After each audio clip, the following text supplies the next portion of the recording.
औज़ुबिल्लाहिमिनश्शैतानिर्रजीम बिस्मिल्लाहिर्रहमानिर्रहीम अल्लाहुम्मा कुल्ली वलीकल हुज्जत इब्निल हसन सलवातुका अलैहि वला आबाइही फ़ी हाज़िहि स्साअ व फ़ी कुल्ली साअ वलिय्यन व हाफ़िज़न व क़ाइदन व नासिरन व दलीलन व आइनन व हत्ता तुस्किनहु अर्ज़का तौअन व तुमत्तिअहु फ़ीहा तवीला। अस्सलामुअलैकुम सामीन, हमारे चैनल ज़िक्र उला में खुश आमदीद। मैं आज आपके सामने इल्लामा लाजपाल हुसैन की तसनीफ़ कुफ़र की चौखट पर सजदा से इक़्तिबास पेश कर रही हूँ, जिसका बुनियादी मकसद आपकी खिदमत में ऐसा इल्म पेश करना है जिससे लोगों में ऐसा शऊर बेदार हो कि जिससे शयातीन की चालों, हरबों और गुमराहकुन ख़यालात से बचा जाए। अगर आप इस किताब का मुकम्मल मुताला करना चाहते हैं तो इस किताब की PDF को हमारी वेबसाइट www.idarakhatamulawliya.com से फ्री डाउनलोड कर सकते हैं। अपने ज़माने के इमाम का इनकार करने वाला क्या कहलाता है? मोमिनीन और कुफ़ार के कलूब किस तीनत से खल्क हुए? मोमिन से काफिर और काफिर से मोमिन क्यों पैदा होते हैं? कौन सी इबादत काबिल कबूल होती है? हकीकत इबादत क्या है? कुरान पाक में सूरह बकरा की आयत 41 में इरशाद होता है, और इससे मुनकिर अव्वल ना बनो। तो यहाँ काफिर बामायनी मुनकिर के हैं, मगर असल कुफर इमामत का इनकार है।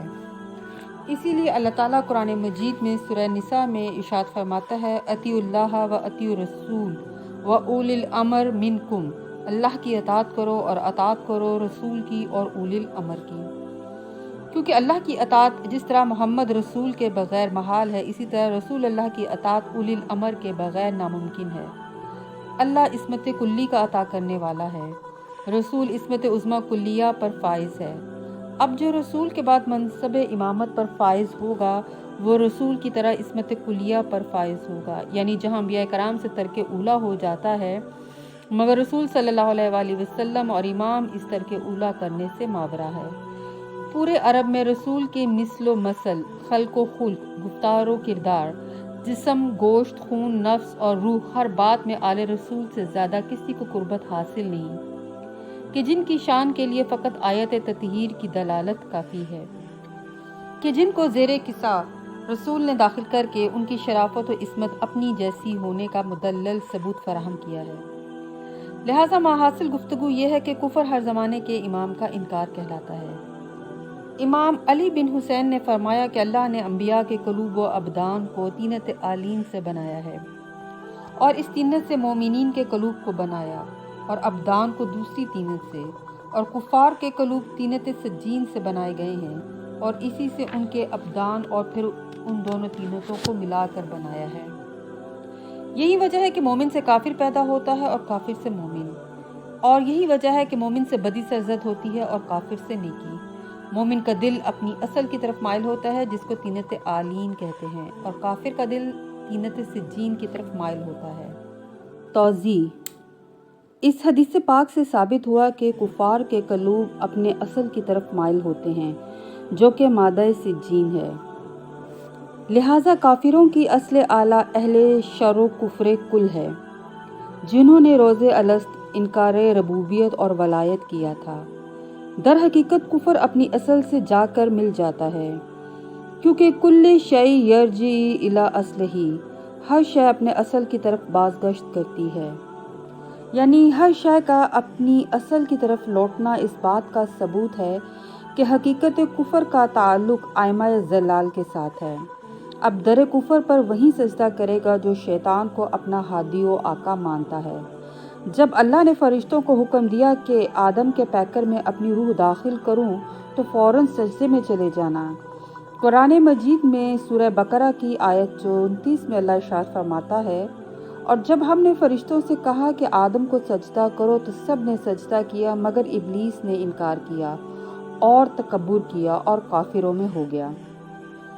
यानी अव्वल काफिर इब्लीस है, जिसने अपने हसद का इजहार किया और तकब्बुर इख्तियार करते हुए इनकार किया।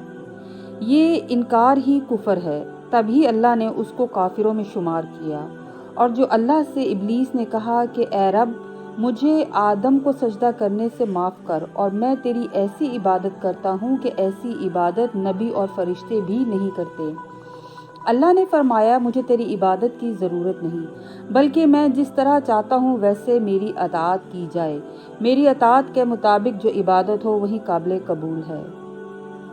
حقیقت عبادت اطاعت الہی ہے، کیونکہ اطاعت میں عبادت ہے۔ عبادت میں ضروری نہیں کہ حکم کی اطاعت بھی ہو، کیونکہ ابلیس کی عبادت نے اسے گمراہ کر دیا۔ وہ اپنی عبادت پر تکبر کرنے لگا اور بارگاہ الہی سے لعنتی بن کر نکالا گیا۔ اور شیطان وہ پہلی شخصیت ہے جس نے کفر کی بنیاد رکھی اور اللہ کی حجت کا انکار کیا اور حضرت آدم کی خلافت کو تسلیم نہیں کیا۔ پھر 4000 سال عبادت کرنے کے بدلے اولاد آدم کو گمراہ کرنے اور کفر پھیلانے کی قسم کھا کر اللہ کی بارگاہ سے نکالا گیا۔ اور دنیا کو رنگین و خوبصورت بنا کر پیش کرنے والا شیطان ہی ہے۔ اب جو بھی شیطان کے نقش قدم پر چلتے ہوئے لوگوں کو کفر کی طرف بلاتے ہیں اور جو ایسے شیاطین کی پیروی کرتے ہیں، وہی اللہ کی نگاہ میں شیطان کو سجدہ کرنے والے ہیں۔ افسوس کہ میں پہچان نہ سکا۔ ایک مرتبہ ہارون رشید خلیفہ عباسی کوفہ میں داخل ہوا اور اس شہر کے علماء اور فضلاء کے بارے میں پوچھا کہ یہاں سب سے زیادہ عاقل، صاحب علم اور باکمال شخص کون ہے؟ لوگوں نے ابن سداد کا نام پیش کیا، جو علم و ادب کے بلند مرتبے پر فائز اور زہد و تقوی میں سب سے افضل شمار کیے جاتے تھے۔ ابن سداد آخری عمر میں نابینا ہو گئے تھے اور ایک مسجد میں عبادت کیا کرتے تھے۔ ہارون رشید نے جب سنا تو ابن سداد سے ملاقات کا شوق دل میں پیدا ہوا اور اپنے کچھ ہمراہیوں کے ساتھ مسجد میں آیا۔ دیکھا کہ ابن سداد مشغول نماز ہیں۔ وہ ان کے پاس جا بیٹھا۔ جب نماز ختم ہوئی تب بڑی گرم جوشی سے ملا، سلام کیا اور مصافحہ کے لیے ہاتھ بڑھایا، لیکن اپنا تعارف کرانے سے باز رہا۔ ابن سداد نابینا ہونے کے سبب ہارون کا چہرہ نہ دیکھ سکے، لیکن جب مصافحہ کیا تو اس کے ہاتھ کو دباتے ہوئے کہا، میں نہیں جانتا کہ تم کون ہو، لیکن اتنا ضرور جانتا ہوں کہ یہ ہاتھ کسی ظالم و جابر شخص کے ہیں۔ اے شخص، اپنے ان نرم و نازک ہاتھوں پر رحم کھا اور آتش دوزخ سے نجات دے۔ ہارون ابن سداد کی اس بات سے بڑا متاثر ہوا، اس کی آنکھوں میں آنسو چھلکنے لگے اور بھرائی ہوئی آواز میں کہا، مجھے کچھ اور واعظ و نصیحت کریں۔ ابن سداد نے اپنی گفتگو جاری رکھتے ہوئے ہارون کو قیامت کا خوف دلایا اور دوزخ کے دردناک عذاب سے ڈرایا، جس سے روتے روتے اس کا برا حال ہو گیا۔ موعظہ کے بعد جب ہارون رشید رخصت ہو کر چلا گیا تو لوگوں نے ابن سداد سے کہا، تم نہیں جانتے کہ یہ کون تھا؟ یہ خلیفہ وقت ہارون رشید تھا جو تم سے ملاقات کے لیے یہاں آیا تھا۔ ابن سداد نے کہا، افسوس کہ میں اسے پہچان نہ سکا۔ خدا کی قسم، اگر مجھے پہلے پتہ چل جاتا کہ یہ ہارون ہے تو میں ہرگز اس سے مصافحہ نہ کرتا اور اس کی کسی بات کا جواب نہ دیتا۔